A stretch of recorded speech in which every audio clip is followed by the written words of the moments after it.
that top 10 now, and he's been sitting there for a few weeks.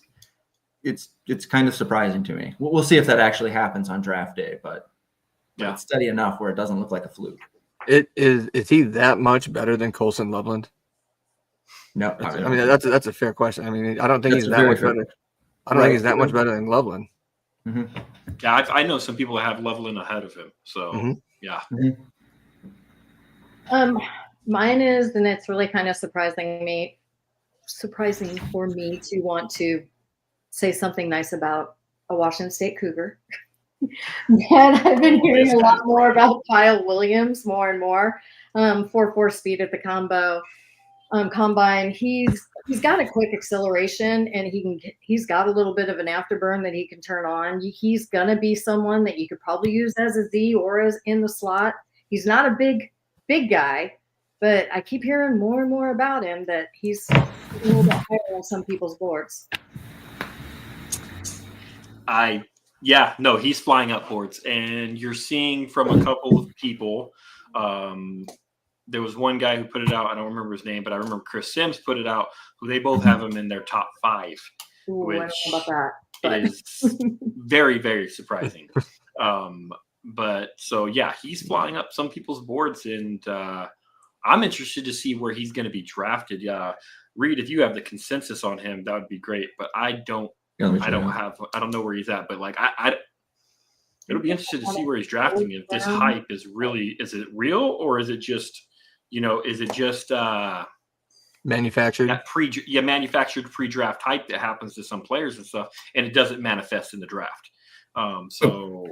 So in the consensus board right now, he is standing strong at 130. 130, yeah. They do not agree with Chris Sims. In fact, I think Chris had him like number 3 overall. Yeah, it's wild. Crazy. But yeah, Kyle Williams is actually trending down overall from scouts. So take that for what you will. Huh. Do we want to talk about the other wide receiver that's let's trending upwards? That's trending upwards. Matthew Golden, who, in my opinion, he was maybe top 5 wide receivers in this draft, and then he ran at the combine and he has skyrocketed up. And just like people love the Underwear Olympics, they love that speed, and to where now I believe he's the consensus number 2 wide receiver, and there's a lot of people who have him as the number 1 wide receiver. Yeah. What are you guys' thoughts on this?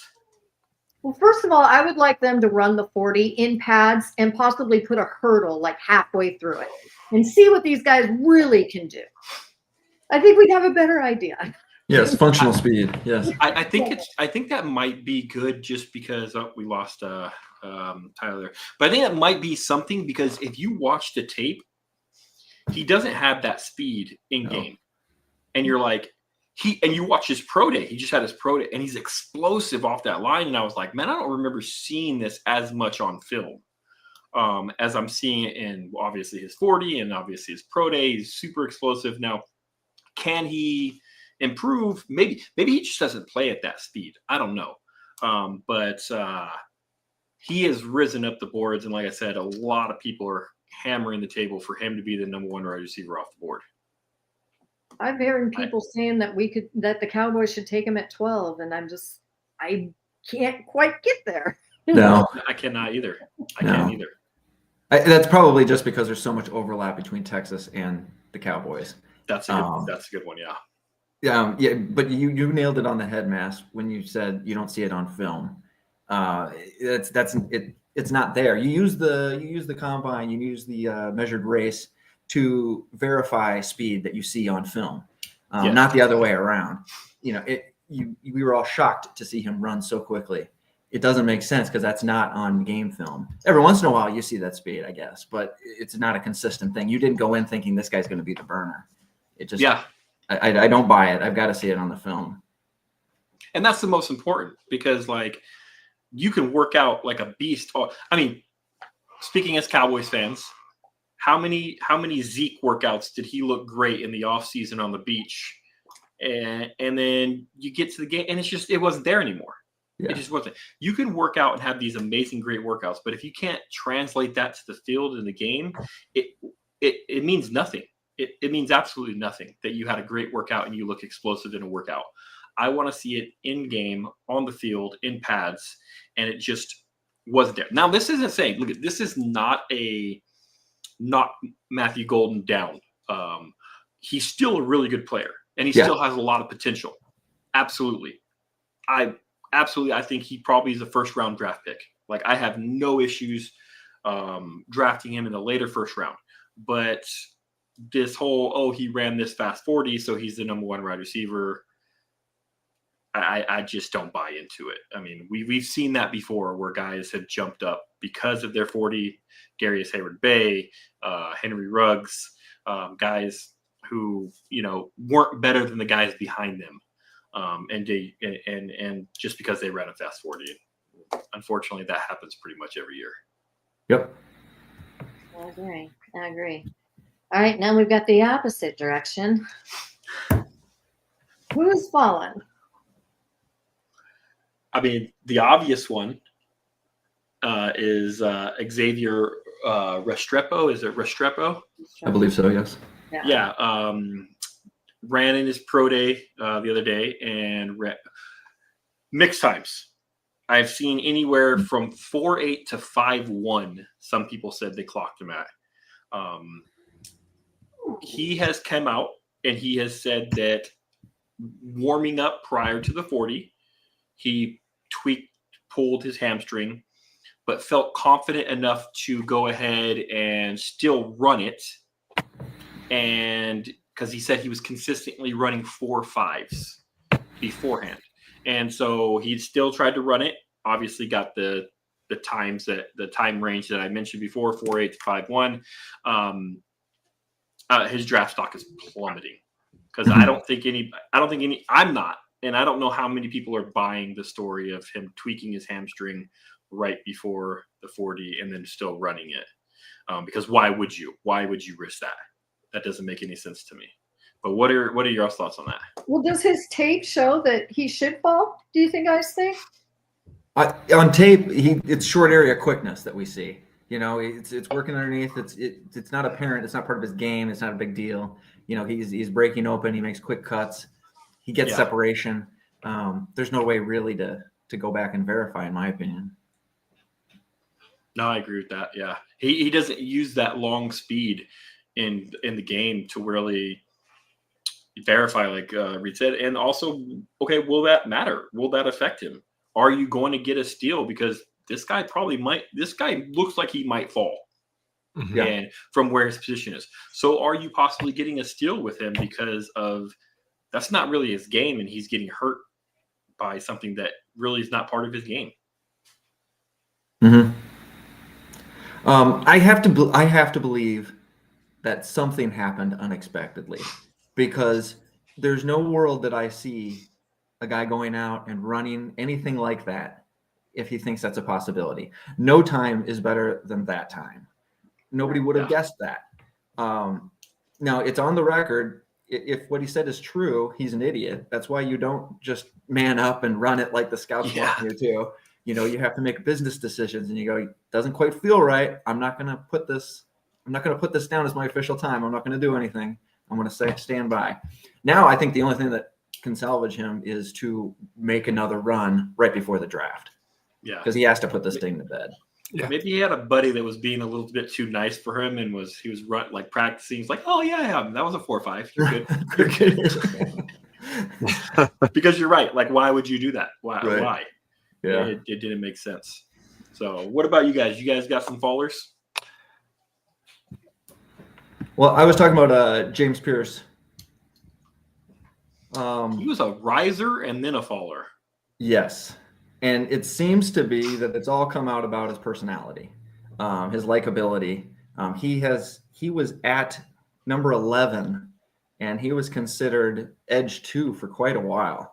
Mm-hmm. And if you look at a lot of the advanced stats, it shows that he might be edge 2 in this class. But so many horror stories came out about him as a guy, him as a teammate. He's fallen to 23 now. So, The edge class has so many question marks. Each guy after Yeah. Carter has question marks. Like, are they a full-time pass rusher? Are they a nice guy? Do they hit women? Are they just traits? Like everybody's got something, and it's pick your poison kind of thing. And not all of them are going to turn up awful. I mean, some of the stuff is going to get debunked or whatnot, or they're going to change, or something's going to happen. But there's enough red flags in this group that good luck to anybody taking a stab at it. Oh, this draft is crazy, man. To be honest, this whole draft is crazy. So my faller, it's actually takes course throughout the entire season. So we've seen a big time transfer. He plays pretty well throughout the season. Has an outstanding college football playoff run, and then absolutely shits the bed when it comes to the combine and his pro day, and that's Will Howard. I mean, you could have made it. He was never like one of those tier 1 guys, but he moved into like the tier 2, in my opinion. And then you just have a horrific combine. The majority of the fans there at the combine are Ohio State fans, and they're booing you because that's how bad you were doing. But it's almost like he was a product of the players around him, as we see with a lot of Ohio State quarterbacks. Yeah. But yeah, he like I said, horrific combine, bad pro day, not what everyone wanted it to be. So he may have been like a day 2 guy. Now he may be very late day 2, probably day 3 guy for that. So yeah, it's Will Howard for me. Well, Massey said my first one. The other one I have a note written down is Mike Green, and that's because of the personality issues. And we hear, oh, he's really great, and then we hear, oh, he's really a bad human. And so it's just like he may yo-yo back up, back and forth. So let me ask you guys about this guy. Malachi Starks has seemed to be falling a little bit. To win from a guy who was looking at being top 5, I mean not top 5, maybe top 10, who was dropping.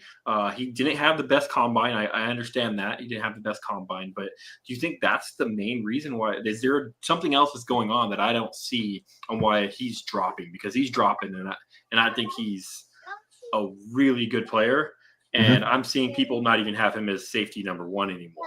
So kind of confused on this one. What do you guys think? I think it's crazy that people are not considering him safety 1. I can understand knocking him down a little bit because you question the value of the safety position, especially in today's NFL where we're starting to go to split safeties and there's not like one universal awesome safety in the center field anymore, or as often as before. But he's still clearly safety 1. I know again, like this was a situation where the combine had some players stand out and possibly jump him in the pecking order. But I think the people who follow that are going to live to regret that. I think so too. I think so too. I think he's just a fantastic player. So hasn't Billy Bowman Jr. been up and down too in that safety ranking? I'm sorry, who is? Billy Bowman Jr. from Oklahoma. Seems like I keep hearing him get higher. Corners. Yeah, he's been going up and down.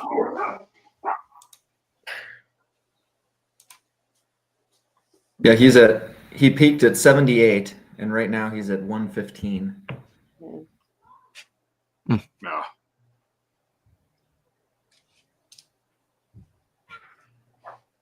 All right. Well, we talked about a depressing thing. Let's talk about something a little bit better. Let's rank our top 10 CB, corners. And I don't know if we want to do it individually or we can do something collectively. Collectively. Let's do it collectively, yeah. Okay. So, are we putting Will Johnson or Travis Hunter on top? Will Johnson. I agree. Travis Hunter. I'm doing Travis Hunter. Yeah. I got Travis Hunter. Okay, they're 1 and 2 though, right? We can agree on that? Yeah, we can. Yes. All Yes. right. Will Johnson's definitely number 2. I think there's a I don't want to say huge, but a decent gap there with Hunter and Johnson. And then are we not 1 and 2 for you, Tyler? No, I think I might have Hunter at 3. Okay. But no, I like Will Johnson. You know, when they played Ohio State 2 years ago, he shut down Marvin Harrison Jr. I mean, and that's hard to do. You know, they put him out there on an island, and he did it, damn good. So I mean, he covered Romo Doomsday pretty well in the national championship too. correct. So. Yeah, I mean, he's like those Michigan corners the past couple of years. What's his name? Saracen plays for the Commanders now. He's a baller. Will Johnson's a baller. So, I mean, he's the one for me. There's some, you know, he's been injured. He's got an injury bug. But I mean, when he's on the field, he's as aggressive as they come, and he's not afraid to match up with anybody. So I think Will Johnson's one for me just because of as we talk about all the time, the level of competition that he's faced. And you know, that's what puts him up there at one for me. Is there any concern then for anybody about his unknown speed, his disappointing season last year? Played 6 games. Yeah. Is this an injury concern? Mm-hmm. Yep. I would say injury concerns my only. I mean, he's just a guy who does everything really well. Right. He's someone who, you know, he runs the route for the receiver, so to speak, as they say. You know, he's a guy who tackles well, and so sometimes when you have those more physical corners who do go then and they do play the run defense, you know, they have that more. They risk that injury bug a little bit more. So I think that's the one concern with him, in my opinion, is like how healthy can he stay healthy? You know, so that's my one red flag with him. Okay, so let's go to number 3. Who do we want to put there? Open for suggestions. I personally have Barron as my number 3. Okay. Look at us all agreeing. Yeah, yep. That's. I had him at 2, but yeah, I can put him at 3. Oh, look at us all agreeing on that one. That was easy. And number 4?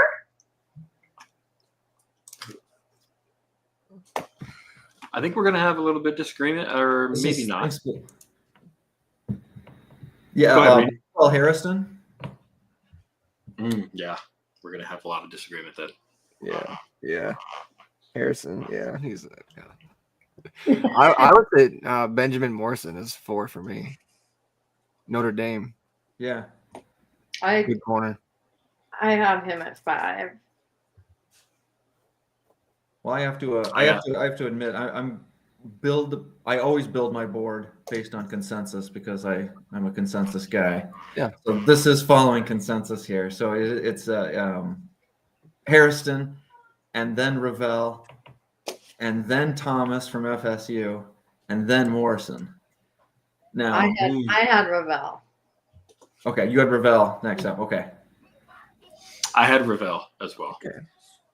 But I will say the way they are stacked consensus wise right now, it's those 4 guys are 35, 39, 40, and 42. Right. So this kind of speaks to what Massey said earlier about there being a chasm between the top tier and the next tier. And it also groups all of those guys all together in the same tier. Mm-hmm. Yeah, I gotta say, for me personally, I got Harrison as my number 7. I'm not a gigantic fan of his. I mean, obviously the speed is there. I mean, the speed is there. A 4.28 is insane.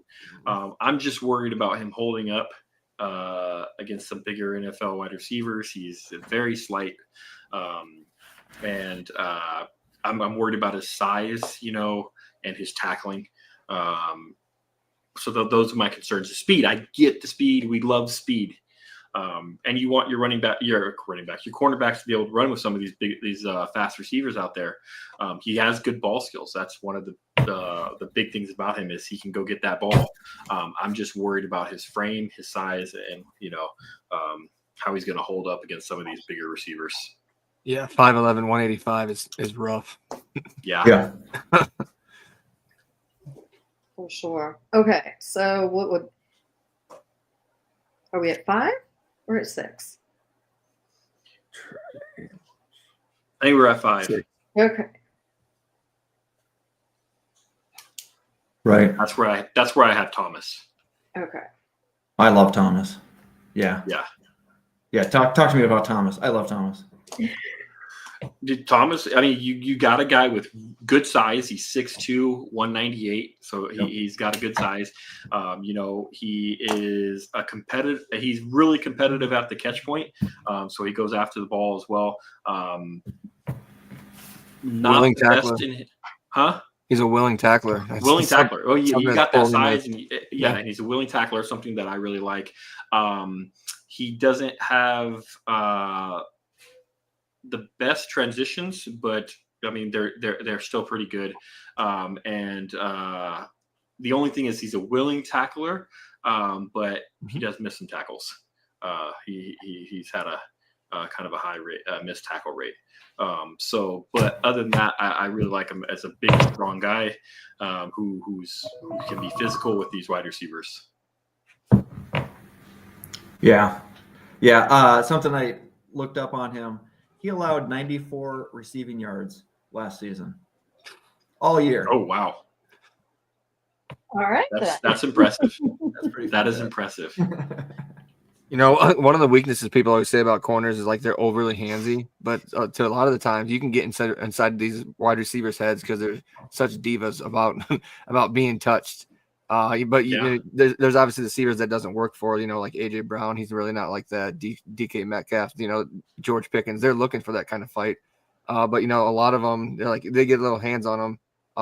They get thrown out of their game. We saw that with Odell Beckham and was it Josh Norman a couple years ago. I mean, you get in their head just by touching them, then a weakness can really be a strength if he channels it right in the NFL. Yeah, absolutely. And he's also got 32-inch arms, which is fantastic to anybody playing boundary corner. And I want to roll back to Jahdae Barron because he has the extreme other side. He's the guy that we all have number 3 Nickel. in the top. Mm-hmm. Right, and he's pretty much resigned to a nickel role, even though he didn't really play that. He's got 29-inch arms. That's frighteningly short. Yeah, That's why he's got to stick to him so well. Yeah. What does it do for you when a cornerback can only play slot, or probably can only play in the slot as a nickel? What does that do for you in your rankings? How do you value that? It's hard because I think 10 years ago, it's a lot bigger of a deal. But you have so many receivers, top-notch wide receivers, who are playing inside and outside now, to where, you have guys like CeeDee Lamb, who do so much damage in the slot. You pretty much have all the top receivers really are going inside and out. So you need to have a slot cornerback who is able to guard them when they do go inside.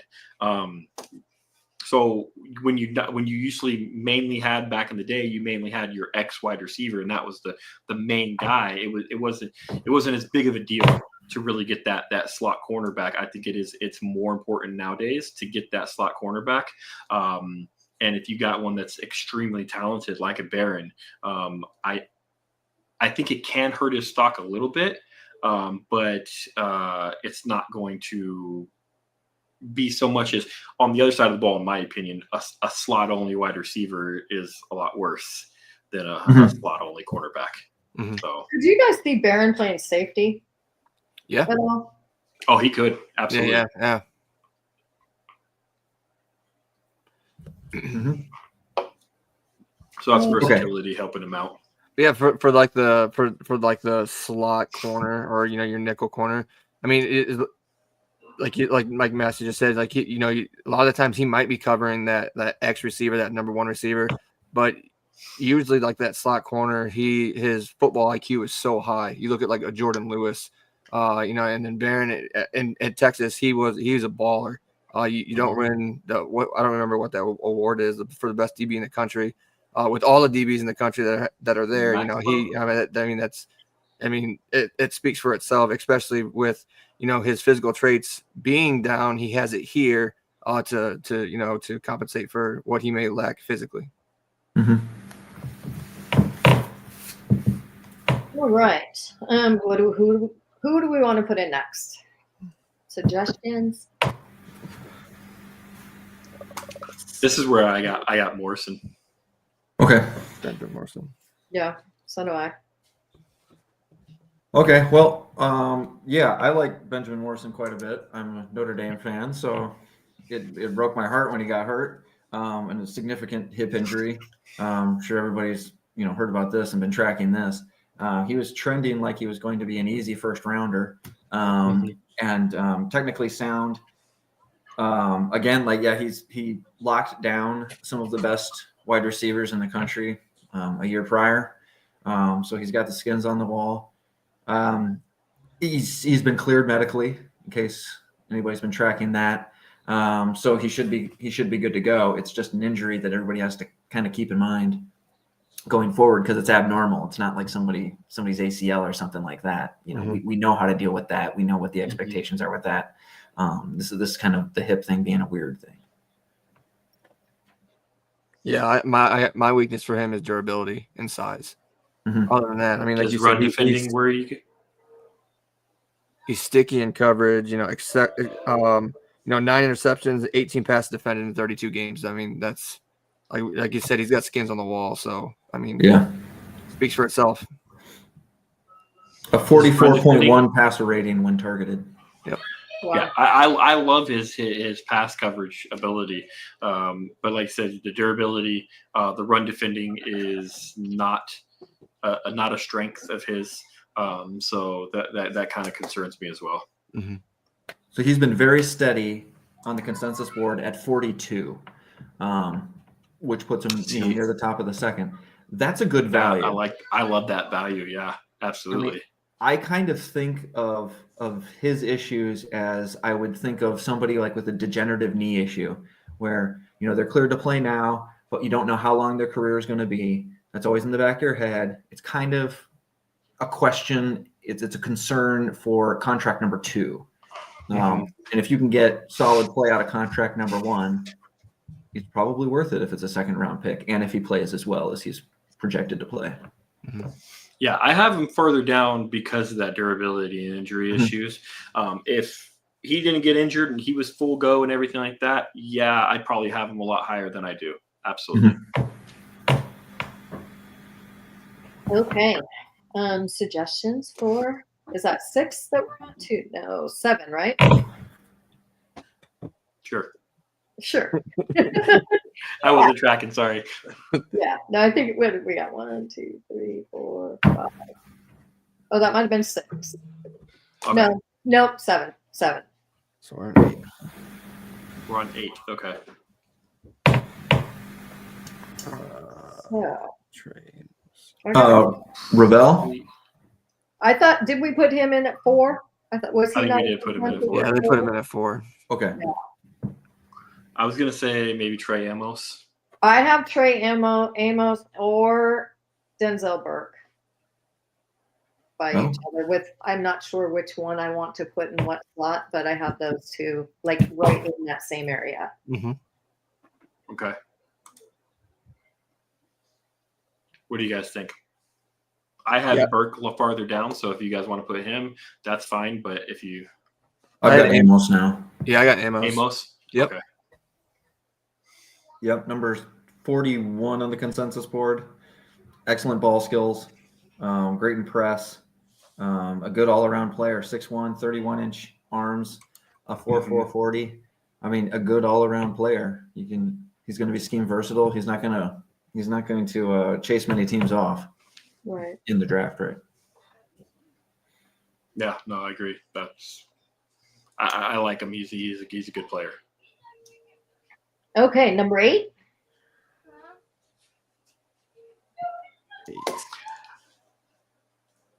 I personally have Kobe Bryant higher than most people. I know Yeah, Reed's face. I like the kid. I really like the kid, Cody Bryant. I know if you guys don't want to put him here and we want to wait or not even have him on the top 10 list, that's fine because I know that I'm higher than him than most. But he's just somebody that I love. He's competitive at the catch point. He is has ball production, good zone coverage cornerback as well. Doesn't have he has good speed, 4.53, not huge, not a burner, but he has good speed. But his tackling ability is not the best. And so that's a knock on him there. But I like him. He's a better zone cornerback in my opinion than a man cornerback. But I really like the way the kid plays, but we can look another direction if you by the looks on your guys' faces. I had Darian Porter. As do I. Not a bad one. Yep. That's it.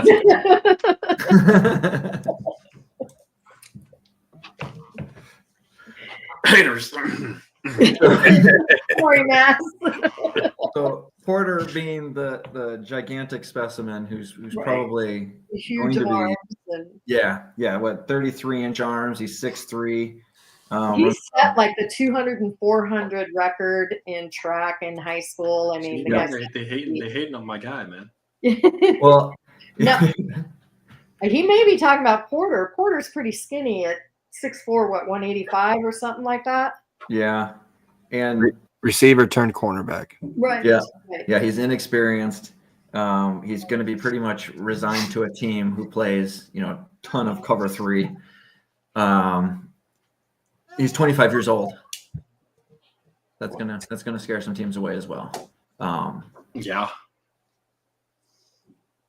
He's a good player. Yeah. He is a good player, and so I have no issue with him being.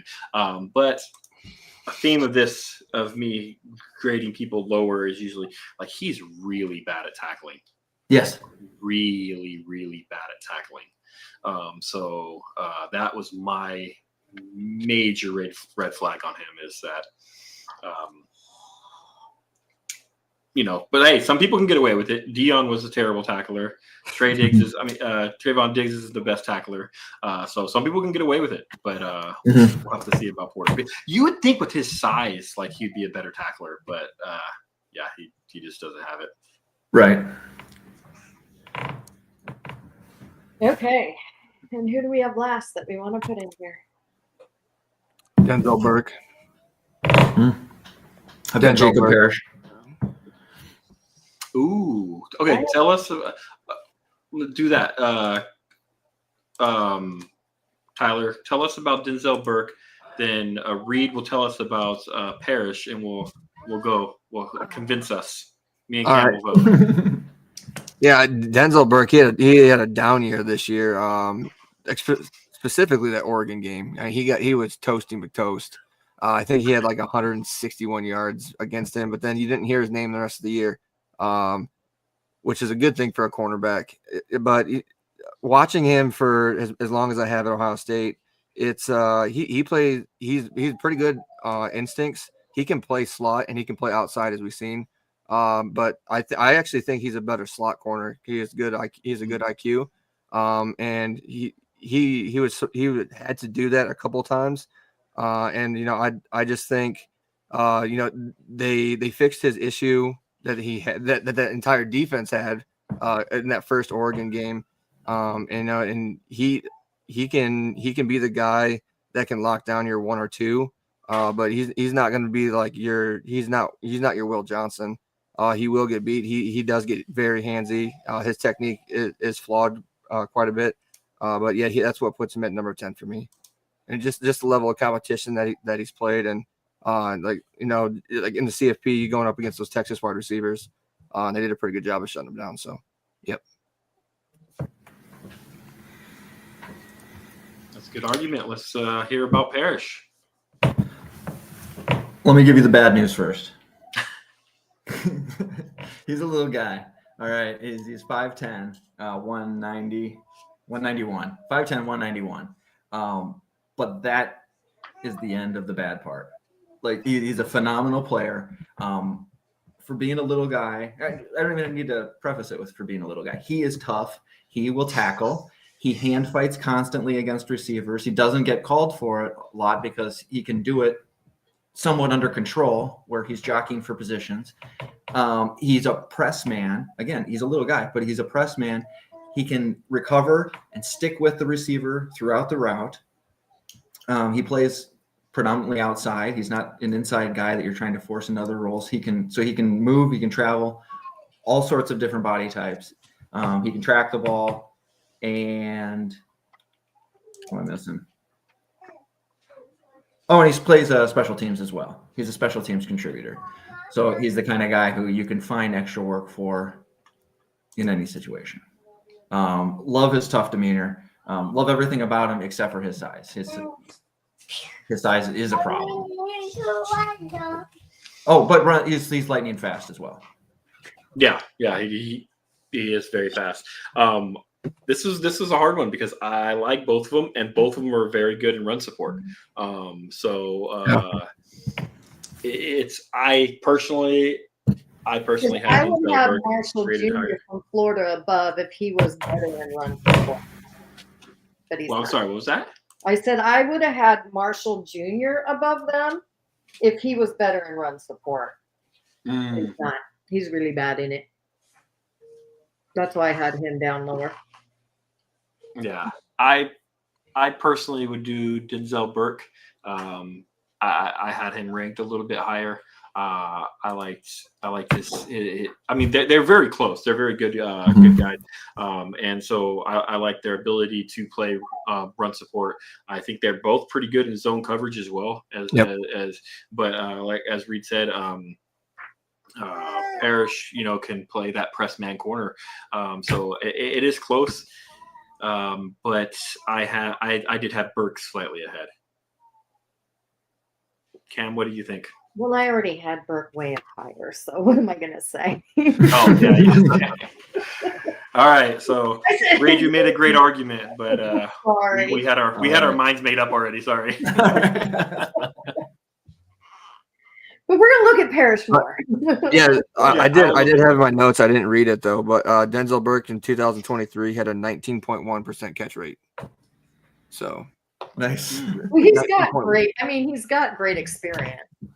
Yeah. And I will not lie, and I will say that playing in the Big Ten is compared to the Big 12 is a factor in my evaluations. So.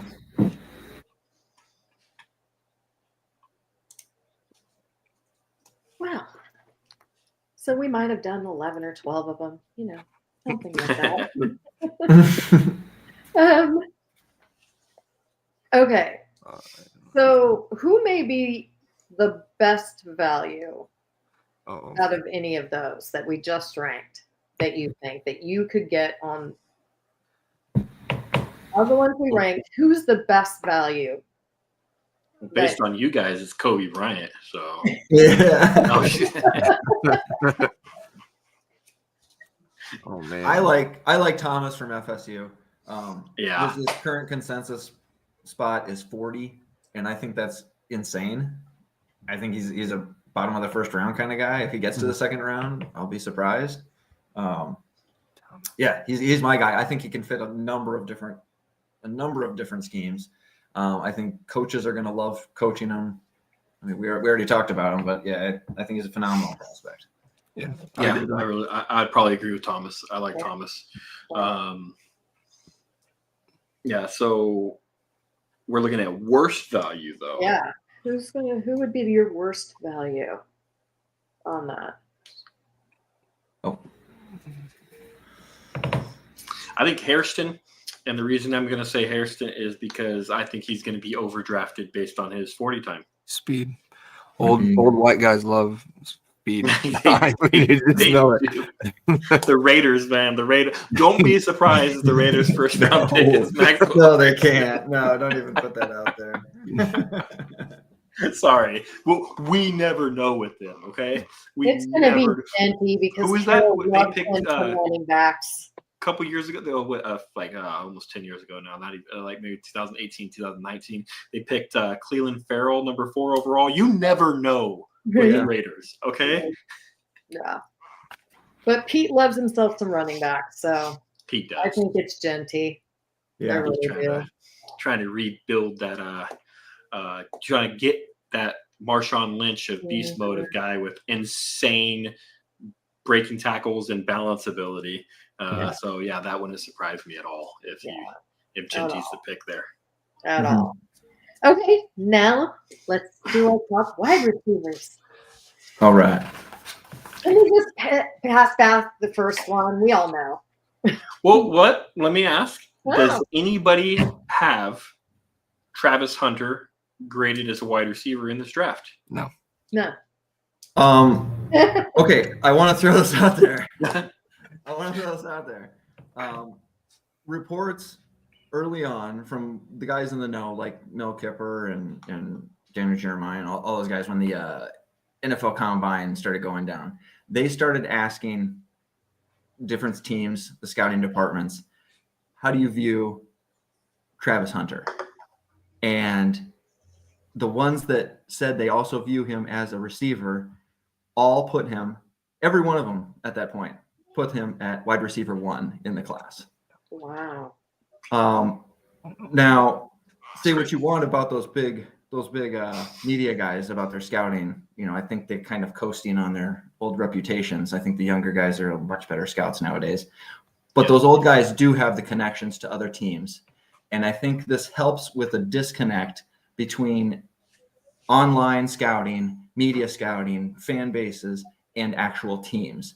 Because in the days since, we've seen Tet dropping for no good reason. Like, he ended the season as a clear top 7 guy. I mean, I don't think anybody predicted him dropping out of the top 7 in January and February.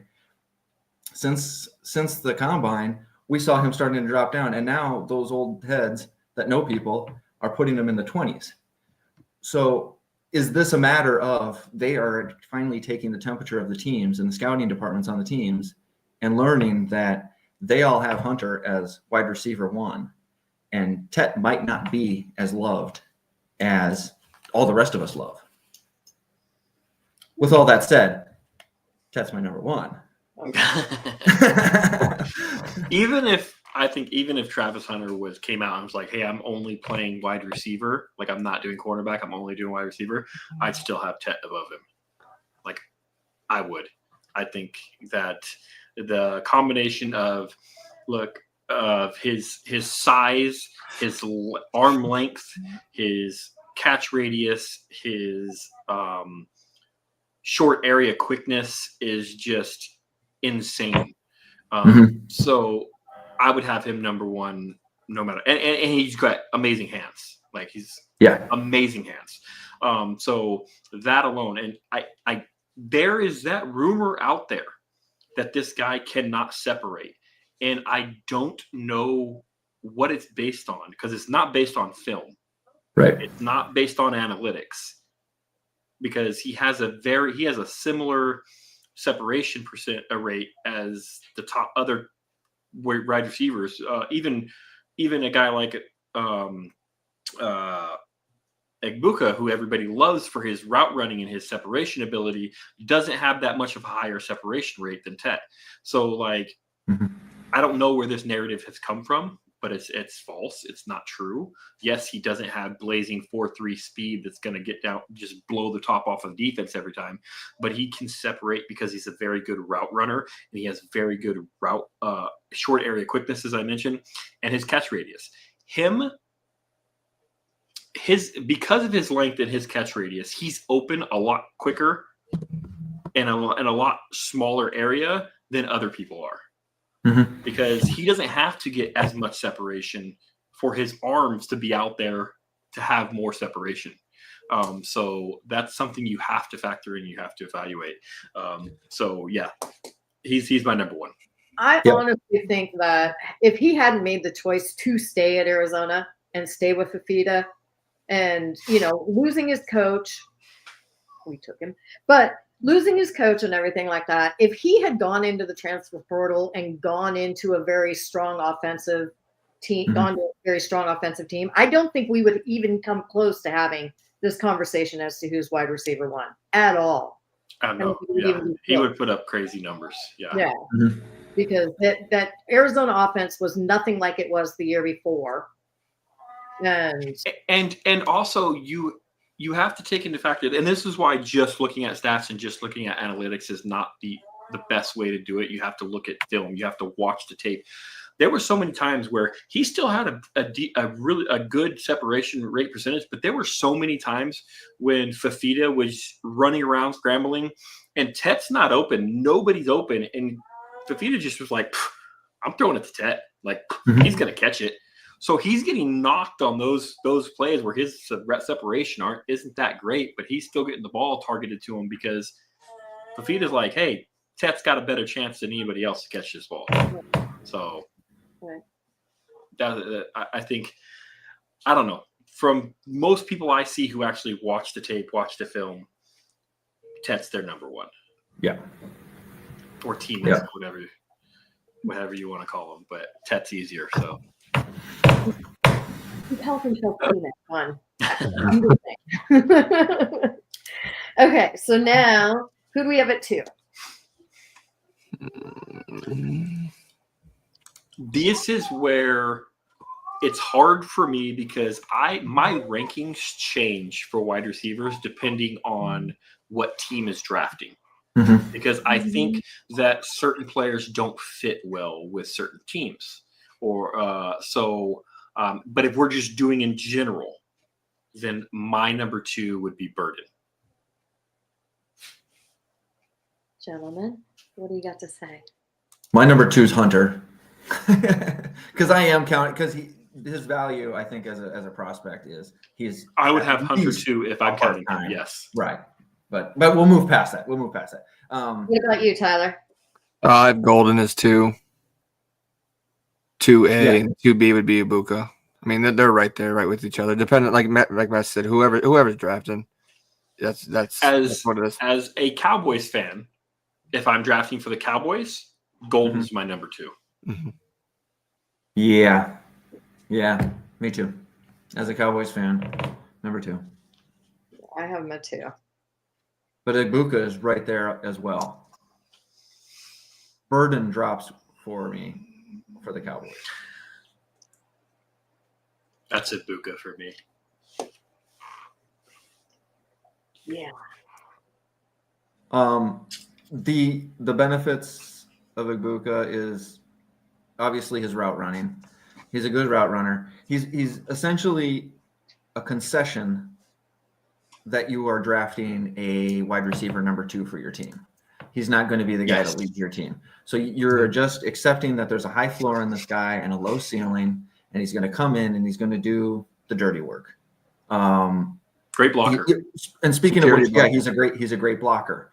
For teams who like to use tight formations, so let's say like the 49ers, and then the Cowboys said they're going to. We'll believe it when we see it. But anyone who uses tight formations is going to have extra value on him because he likes to play out of the slot, and this would allow him to be an outside receiver playing inside. So he would have a dual release. He'd be able to move either way. He'd be able to block on the edge. So there would be extra value there for him.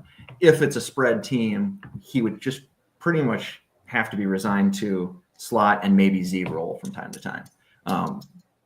But I think he's primarily a slot. So I guess, like you said, it's going to matter which team, what role you're looking for, in order to justify it, in order to find the right fit. Yeah, my issue with him is I've been on record of this is that for me, he's a slot only guy. Unless you're doing a few other things, but mostly you're lining up, you're going to throw the ball. He's the guy who's going to line up and play in the slot. And for the Cowboys personally, why I have him higher on general but lower on the Cowboys is because of a wide receiver like CeeDee Lamb, where he does a ton of damage out of the slot. He does some of his best work out of the slot. And so when you have a guy like Ibuka come in and he's primarily or just a slot receiver, unless you're running 4 wide, he's going to be in the slot. And now you're limiting what CeeDee Lamb can do on offense when you have them both on the field. So that's just not a good matchup for me. And I don't want to limit my best receiver, my best weapon, from doing what he can do the best. And that's playing. Nobody knows where he's going to line up, inside, outside, either side. And you're limiting that by bringing in a guy who can really only be in the slot. So that's my hang up with him. And I know people love him, and I get why people love him. He has a very high floor. But those are my issues. No, I agree. And I get it. It's the same. Sorry, it's just kind of the same thing with Burden. I just like the reason why I have Burden a little bit ahead of him is because I think Burden can do a little bit more on the outside, and also Burden has a much higher yards after catch potential than Egbuka does. So that's why I have him a little bit higher. Yeah, I think Ibuka is very, very good at finding holes in zones, and that's like his specialty. I mean, that's what Hartline drills into all those Ohio State receivers. We see it year after year after year. Very good at finding holes in zones, and I think that's always a compliment to what they already are able to do skill wise. So yeah, I agree with you, Massey. Okay, so now who do we have next? 4. Okay, so we've moved past We're on 4. Tet, Golden, Ibuka, and Burden. That's a 5. So who's the Well, next one? we kind of slid 2A in there with Hunter. So Yeah. so yeah. If we're at 5, my 5 is Ayomenor. I absolutely love this guy from Stanford. I know, again, there's some players who I'm way higher on than the consensus and other people. And hopefully you guys have him at least on your top 10. But he is my next guy. He's in the top 10. 6'2", 206. He's got speed at 4.4 speed. So, I mean, he's a big guy with some speed. And he's got good hands. He just didn't have a quarterback at all at Stanford, and he didn't play in an offense that was a pass-heavy offense. But go back to 2023 and watch what this guy did to Travis Hunter and absolutely embarrassed him. Yep. Over 200 yards, 3 touchdowns. The guy has that potential. It's just he was in a really, really bad offense. So I'm a huge fan of his. So he's my number 5, but I know you guys probably have him a little bit lower. Mine's Trey Harris. Yep. That's right. You know, I mean, he doesn't get a lot of separation, but the way that he can bully a defensive back and that ball skill that he's got for coming down with it, I think he's got a super high football IQ, and I don't think I think a quarterback can throw the ball right there and be assured that he's going to come down with it. Yeah, he fits the Ole Miss, the specimen role from Ole Miss, the DK Metcalf and AJ Brown. Right. Yeah, prison. Yeah, that's a good. Yeah, he'd be a good comparison. Yeah. So I've got Jaden Higgins. We're all over the place. So yeah, he's the true X, 6'4", 214, runs a 4.47. He's got great college production. Working alongside another great receiver prospect who I will be talking about later. And he's a smart player. He can handle physicality. He has a huge catch radius. He wins contested ball situations. He's a poor run blocker. And I don't get it because he's big and he's physical in routes, but he doesn't like to block in the running game. That is a desire issue. Yeah. So, yeah. Mm-hmm. I have him, well, I'll say I have Trey Harris at 8 and Jaden Higgins at 9 on my list. So, okay. I like both of them. Yeah, I've got Higgins, Harris, and then Ayomenor. Okay. Yep. Okay, next. Okay, we're on. Give us a name. Well, my next one then, after those 3, is Jalen Noel, who I alluded to moments You ago. like some Iowa State receivers. I do. There's no reason. I don't understand. There's no reason. There's no reason. There's not. So he's a smaller guy. He's 5'10", 194. He's going to be a Z and slot role. He can legitimately do the Z role. He's 4'3", 940. Scouts all love him. They all love him. The only knock, again, this is another thing where like everything's to love except for the size. He's a little undersized. But yeah, great footwork and route running. He's quick and he's fast. He creates separation. And he's also a return man, so he has a special teams role. Does playing in the Big 12 scare you off for wide receivers like they do corners? No, not really. I mean, you have to look at some of the level of competition that everybody's playing against. I like when I look at direct matchups. I like to look at them matched up against a specific draft prospect. Okay. Like when you cited that Aomanor playing against Travis Hunter. Correct. That's the matchup you want to see. Just like when you do pass rushers against a specific left tackle or right tackle or something like that. That's how I look at it. I had Jalen Royals here at a Utah State. Wow. I like him, 6 foot, 205. Very quick guy with very good footwork. Right off the snap, he's getting going. He makes very good adjustments to the ball, which is always great because the ball's not always going to be there because there might be something that happens and the ball's in the air. Some of the best receivers of all time are guys who just can make the adjustment to the ball.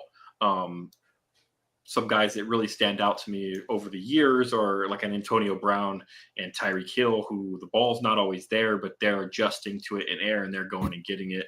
And not even big guys. Those, neither one of those guys are big, huge guys. I'm not talking about jump balls. I'm talking about adjusting to the ball in air and running to a different spot than you are going to.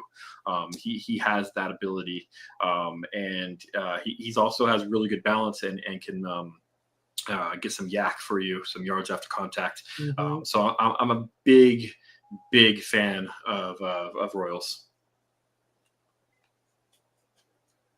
Yeah, I had him down there too. A couple of my notes was sharp footwork, nuanced route runner. He has short area quickness. I think he's going to be a solid, probably day 2 guy, I think. Yeah. I think so.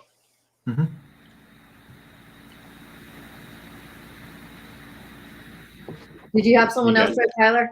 No, I had Jalen Royals as well. I was just looking to see if we had any other stuff. So yeah, I had him as well. All right. How many spots we got left? 2, I think. 2? Okay. What's there? Come on, someone. Jake Beck. Okay, let's go Jake Beck because I've gone back and forth between these 2 guys. So Jake Beck, tell us about Jake Beck, Tyler. Yeah, so 4'5", 40, 6'1", 214, and he can play out of the slot. So he's your bigger Ibuka. So if you're looking for a value guy, this is him right here. Emphasize his route running. That's like his big thing. Like I said, he is a beefed up Ibuka, and that's what he reminds me of. It showed that at the pro day. You watch it on film, it's the same exact way. So that's why I have him at number 8.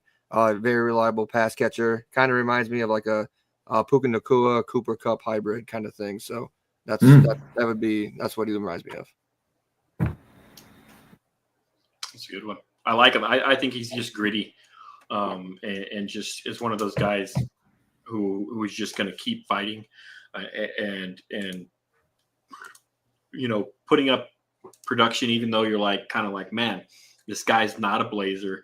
He's not burning anybody, but he just keeps getting open. He keeps finding the ball, keeps finding him, and he's putting up production. And I think you saw that in the Senior Bowl. I do like him a lot. Did you have someone else, Reed? No, my list is exhausted. Okay, the other guy. I'll say the other guy You hit who my I was 10. debating going back and forth with Beck is Ty Felton.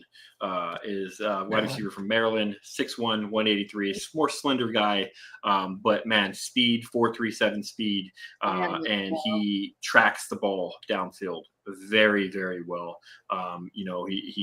He's just a not a super tall guy, 6'1", like I said, a slender guy, but he's going to be a guy who's going to beat you deep. If you're a team looking for a wide receiver who is going to go over the top and spread out that defense, he's a guy that can do that for you and tracks the ball very well and brings the ball in downfield. So I like him. They're completely different types of players, him and Beck. So I was going back and forth on which one I would like better. But I basically got them kind of even though they're opposite players, style players. But I really like Ty Felton for Maryland. Was that 10? That's 10. All right. So let's kind of go through that one again. Who do we think is the best value versus a worst value? Let's start with the best value. Who do we think is going to be the best value on there? My opinion. Because you don't ever get that. Ayo Manor, because I just think this guy has all the tools to be that X, and he can put it together. If you could put that type of tape together that he did against the high. I know it's not the same year that Travis. If he did that to Travis Hunter this year, Travis Hunter wouldn't have won the Heisman. But I get it. It's the year before. People are going to say, "Oh, it's not Travis Hunter wasn't the same type of player. He wasn't as good." Okay, fine. Make that argument. But Travis Hunter was still a highly regarded cornerback at that time, and he took him completely to school. And he has that type of potential, but he just didn't have a quarterback. He didn't have the offense that is a heavy throwing offense. Stanford is a run-first team. So I think that that's another good thing about him is he's able to block as a wide receiver because they had to block. That's what they do at Stanford. They block with their running game. And I just really like him. And he's a guy who I think is being overlooked because he didn't have that amazing consistent production throughout his entire career at Stanford. And I think that has a lot to do with his quarterback and the style of play Stanford does than his actual playability. My value is not surprisingly Higgins. Yeah, he's my value. That's a good one. He's 52 on the consensus board. So looking at this from a Cowboys perspective, Tet is obviously my top guy that I want at number 12. If he's not there, I don't want anything to do with the next tier of receivers. I don't think they're good value anymore at all. I don't want Golden. I don't want Ibuka. I don't want Burton. I want to wait until round 2 because at 52 is where Higgins is. And I think he provides just about everything that I want from Tet there, that he can come in, plug and play X. I love that you said that because that is exactly what I've been trying to say. Not for Higgins, but for Ayo Manor. But It's the same reasoning is that I think the value of Ayo Manor or Higgins at 44 is greater than the value of an Egbuka or Matthew Golden or Burden at a 12 or even in the late teens if a team trades back or so. I just think the value of them later on in that second round is so much higher than spending on those wide receivers in the first round. Mm-hmm. Reed, what's the consensus on Trey Harris? Did you say that or? Yeah, Trey Harris at 54. So they're all right there. Yeah, the three that we're all talking about is between Higgins, Ayo Manor, and Harris. We're looking at 52, 54, and 55. So they're all right there. Yeah. Nice. Yep. Awesome. Who would not be a good value at where they're going to be? I'm going to say Egbuka. And I know not every reason, but I'm going to say Egbuka and Burden. I'm going to group them together. I think they're going to be massively overdrafted. I've been saying this for quite some time. I think that they're two guys who are second-round talent who are getting pushed into the first round because of the lack of other receivers in this draft.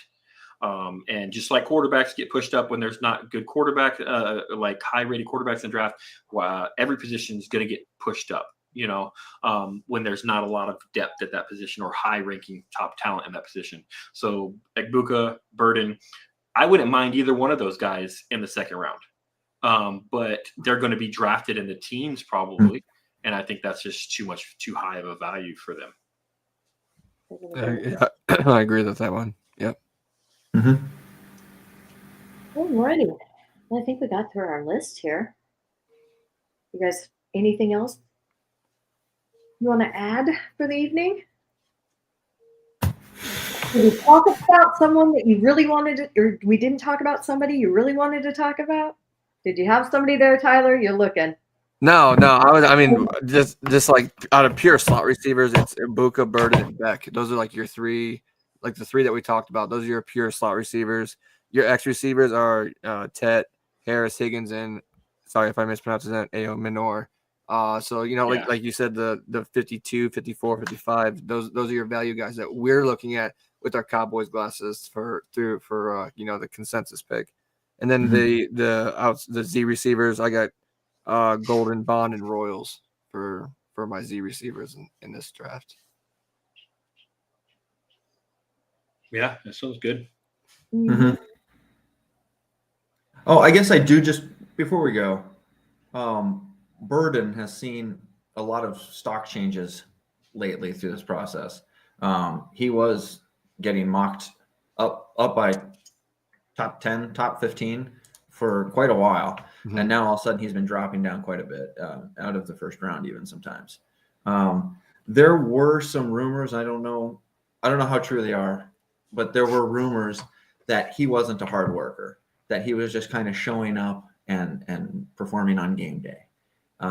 Maybe a diva personality or something like that. But he was a local kid who played locally for high school and played college local. It was his kind of little bubble of happiness. And then you look at the film, and there's not a whole lot of nuance to his game. He doesn't have great route running. It's a thing where you have to weigh, well, what did the coaches ask him to do? Did they use him as a gimmick guy only? Is that the problem? He just wasn't challenged?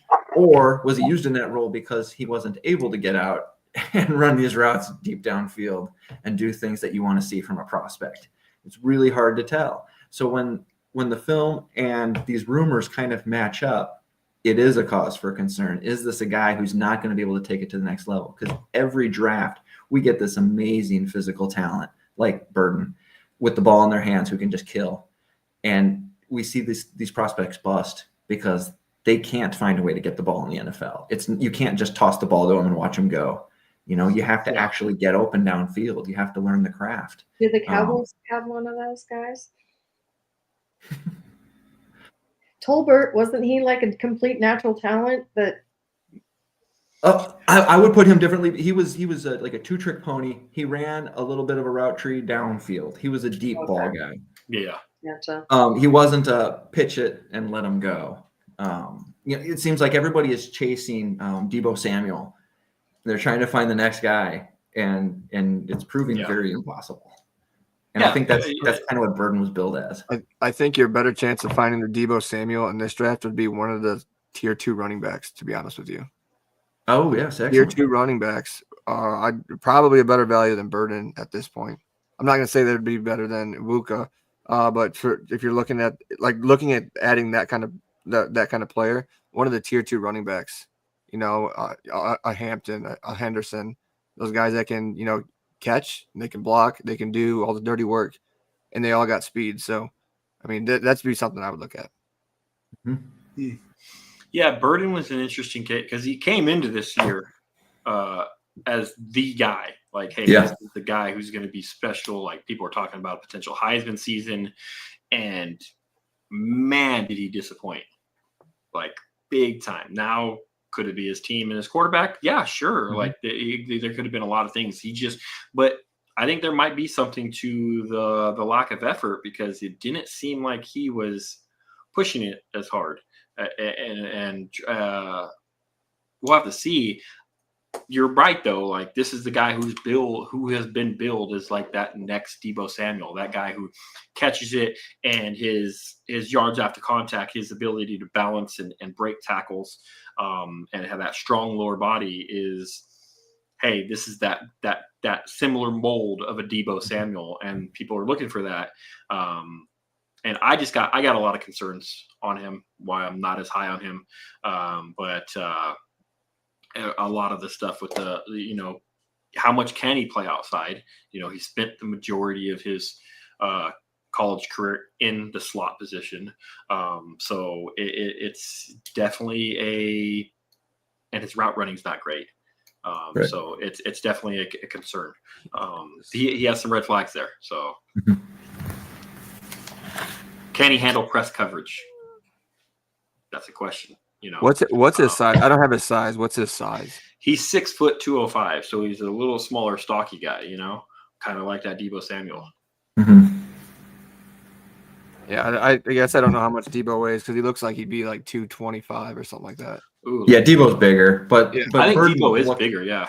Yeah, but Burden looks big. He looks Okay. like he's thick lower body. Yeah, Deebo's 215 apparently. That's what it says. 225. 225. He might have came into the league at 215, but he's bigger now. Yeah. All right. Well, before we get out of here, let's go around the room and everybody tell all our friends that have been out there listening to us where you can follow us at. Go ahead, Tyler. Okay. You can follow me on X. I said X at CryptoGhost2. And then during the football season, you can follow the Freshman 15 podcast with me and LP Cruz, SDQ Flight Crew.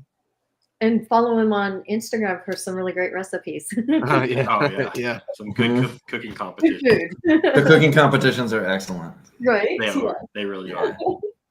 Hey, Reed, how can they find you? All right, you can find me on X at Reed D Hansen, sorry, or my work at Cowboys Wire. Perfect. Mass. Yeah, you can find me on X at the Mass. He's just right there on your screen. And then during the football season, me and Cam do the show Starstruck. You can follow along during the season for that show as well. And you can find me on X at TOO_MuchCamber. And like Massey said, on Starstruck during the football season. And if you want, you can catch me writing every day for the Husky Wire. So it's Good a stuff. challenge right now without any football. Mhm. A lot of girls softball going on. All right. Spring ball doesn't start for us next week. Until then, we're kind of hanging tough at this point. But, well, we are going to try and do this again next week, and we'll figure out which groups that we're going to. Not sure we haven't covered quarterbacks and That's going to be a tough Tight one. ends. in tight Tight ends. ends. Yeah, It's a good Yeah. class too. yeah, Oh, it is. yeah, tight. We might have to do top 5 quarterbacks and then do top 10 for tight ends. Yeah. Yeah. But well, thank you everybody for joining us, and we will catch you all next week. Have a good one. Peace.